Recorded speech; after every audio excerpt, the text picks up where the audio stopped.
شروع اللہ کا نام لے کر جو بڑا مہربان نہایت رحم والا ہے۔ ایک طلب کرنے والے نے عذاب طلب کیا جو نازل ہو کر رہے گا، یعنی کافروں پر، اور کوئی اس کو ٹال نہ سکے گا۔ جو بلندیوں والے اللہ کی طرف سے نازل ہوگا، جس کی طرف روح القدس اور دوسرے فرشتے چڑھتے ہیں، اس روز نازل ہوگا جس کا طول 50,000 برس ہوگا۔ تو تم کافروں کی باتوں کو حوصلے کے ساتھ برداشت کرتے رہو۔ لوگ اس دن کو دور سمجھتے ہیں، جبکہ ہماری نظر میں وہ قریب ہے۔ جس دن آسمان ایسا ہو جائے گا جیسے پگھلا ہوا تانبا، اور پہاڑ ایسے جیسے رنگین اون، اور کوئی دوست کسی دوست کو نہ پوچھے گا، حالانکہ ایک دوسرے کو سامنے دیکھ رہے ہوں گے۔ اس روز گناہگار چاہے گا کہ کسی طرح اس دن کے عذاب کے بدلے میں سب کچھ دے دے، یعنی اپنے بیٹے اور اپنی بیوی اور اپنے بھائی اور اپنا خاندان جس پہ وہ رہتا تھا، اور جتنے آدمی زمین پر ہیں، غرض سب کو دے ڈالے، پھر اپنے آپ کو عذاب سے چھڑا لے۔ لیکن ایسا ہرگز نہیں ہوگا۔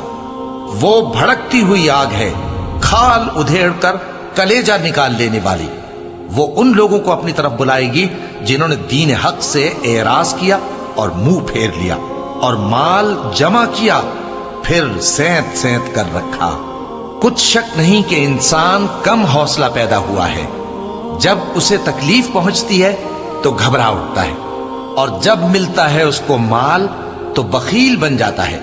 مگر نماز ادا کرنے والے جو نماز کا التزام رکھتے اور ہمیشہ پڑھتے ہیں، اور جن کے مال میں حصہ مقرر ہے، یعنی مانگنے والے کا اور نہ مانگنے والے کا، اور جو روز جزا کو سچ سمجھتے ہیں، اور جو اپنے پروردگار کے عذاب سے خوف رکھتے ہیں، بے شک ان کے پروردگار کا عذاب ہے ہی ایسا کہ اس سے بے خوف نہ ہوا جائے۔